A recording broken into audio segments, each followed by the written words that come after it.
स्वामी म्हणतात, एखाद्याला उद्ध्वस्त करण्याचं सामर्थ्य तुमच्यामध्ये असून सुद्धा तुम्ही शांततेला धरता, म्हणजे शांतपणे राहताना त्यासाठी सुद्धील एक काळीज लागतं.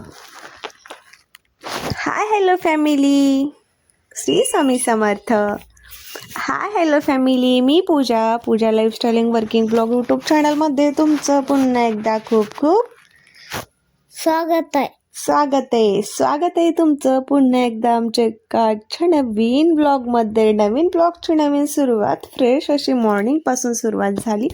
त्यामुळे व्हिडिओ सुरुवातीपासून शेवटपर्यंत नक्की बघा. आणि हो, कसा वाटतो व्हिडिओ खाली कमेंटमध्ये नक्की सांगा. कमेंटच येत नाहीये, तितके सगळे व्हिडिओज बनवतो आम्ही, पण कमेंट खूप कमी प्रमाणामध्ये आहेत बरं का. तसेच तर इंस्टाग्रामला आपल्याला कमेंट खूप आहेत, पण आपण तिथे कमेंट स्टॉप केलेले आहेत. तर त्यामुळे ना व्हिडिओ सुरुवातीपासून शेवटपर्यंत नक्की बघा आणि कसा वाटतो खाली कमेंटमध्ये नक्की सांगा. तर जास्त वेळ न घालवता आपण आजच्या व्हिडिओला सुरुवात करूया. तर मस्त अशी मॉर्निंग झाली, फ्रेश अशी मॉर्निंग झाली. श्री स्वामी समर्थ.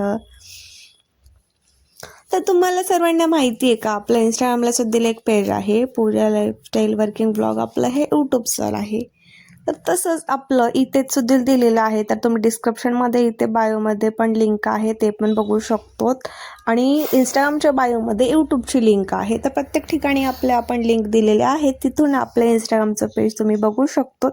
आणि जर तुम्हाला इंस्टाग्रामची ID पाहिजे असेल तर खाली कमेंट करा, मी तुम्हाला नक्की तिथे ID देईल. आणि तिथे सुद्धा आपले रील्स वगैरे असतात. तसे ट्रेंडिंग आपण मराठी सॉन्ग वगैरे ते पण जास्त फॉलो करतो. सॅड सॉन्ग तर थोडेसे जास्त प्रमाणामध्ये फॉलो करतो. तर सॅड सॉन्ग तर जरा सर्वांना जास्तच पाहायला आवडतात आणि मलाही त्या गोष्टीमध्ये थोडंसं जास्त इंटरेस्ट आहे. त्यामुळे मी त्या रील्स थोडंसं जास्त प्रमाणामध्ये फॉलो करते.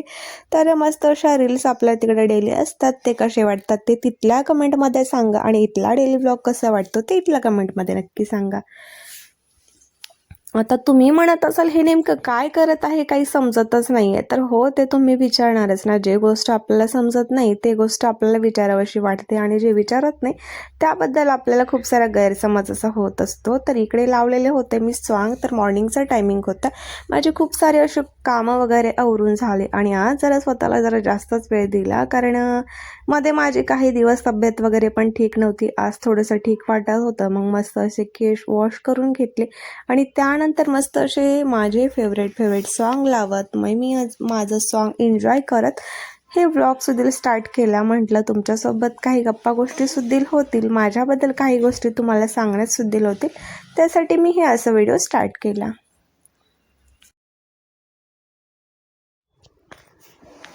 तर छान मॉर्निंग झाली. मॉर्निंग कशी झाली तरी मॉर्निंग कामापासूनच सुरू होते आणि नाईटही आपला कामापर्यंत संपत असतो. तर आपल्याला काय, आपल्याकडे वेळ द्यायला वेळच नसतो.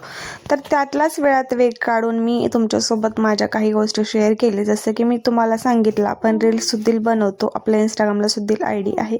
आणि त्यानंतर आवरत शांत असा विचार केला. खूप काही विचार डोक्यामध्ये येत होते, खूप काही विचाराची चिडचिड सुद्धा होत होती.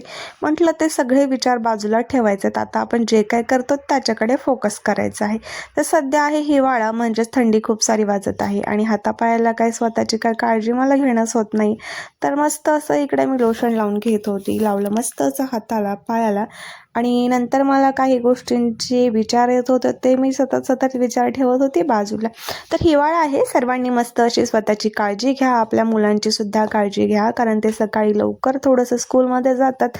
त्यामुळे त्यांना वेळोवेळी लिप बाम वगैरे किंवा लोशन वगैरे, बॉडी लोशन, मॉइश्चरायझर या सगळ्या गोष्टी लावत राहा. त्यांच्याही स्किनची काळजी घ्या, तसेच आपल्याही स्किनची थोडीशी जास्त प्रमाणामध्ये काळजी घ्या, कारण हिवाळ्यामध्ये आजारी पडण्याचे पण जास्त गोष्टी असतात. आणि थंडी वगैरे तर यामुळे काही खूप साऱ्या गोष्टीचं आजारपण आपल्याकडे येतं. त्यामुळे स्वतःची आणि आपल्या बाळाची काळजी घ्या.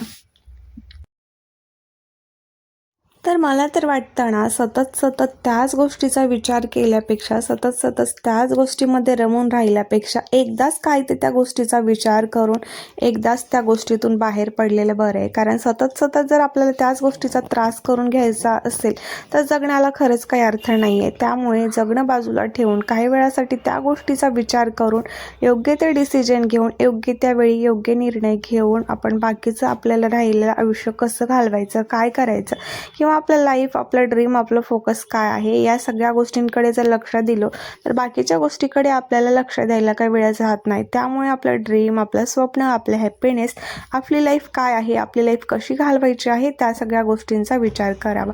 आत्तापर्यंत झालेले दिवस तर आपण पुढे आणत नाही. त्यामुळे मी तुम्हाला नेहमी सांगतच असते की गेलेला क्षण परत येत नाही, म्हणून आहे त्या क्षणामध्ये प्रत्येक क्षणाचा आनंद घ्यायला शिका आणि नेहमी आनंदी राहा.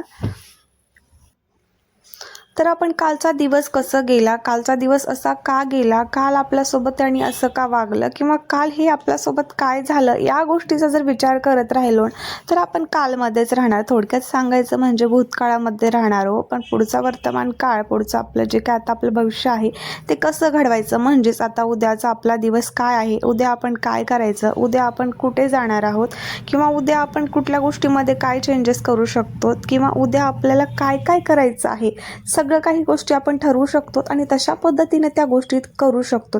पण हे काल असंच का झालं, हे असं नव्हतं व्हायला पाहिजे या गोष्टीचा जर विचार करत राहिलात तर नेहमी आपण कालमध्येच राहतो. त्यामुळे सतत उद्याचा विचार करा. कालचा विचार झालेला असतो, त्यामुळे तो विचार तिथे स्टॉप करा. आज आणि उद्या हेच आहे, फक्त इतकंच म्हणून जगायचं आणि याच गोष्टीवरती जर विचार केलात तर सर्व गोष्टी काही पॉझिटिव्ह होतील, सर्व गोष्टीमध्ये तुम्हाला हॅपीनेस भेटेल आणि जास्तीत जास्त तुम्ही आनंदी स्वतःला ठेवण्याचा सुद्धा त्या गोष्टीमधूनच प्रयत्न करणार आहात.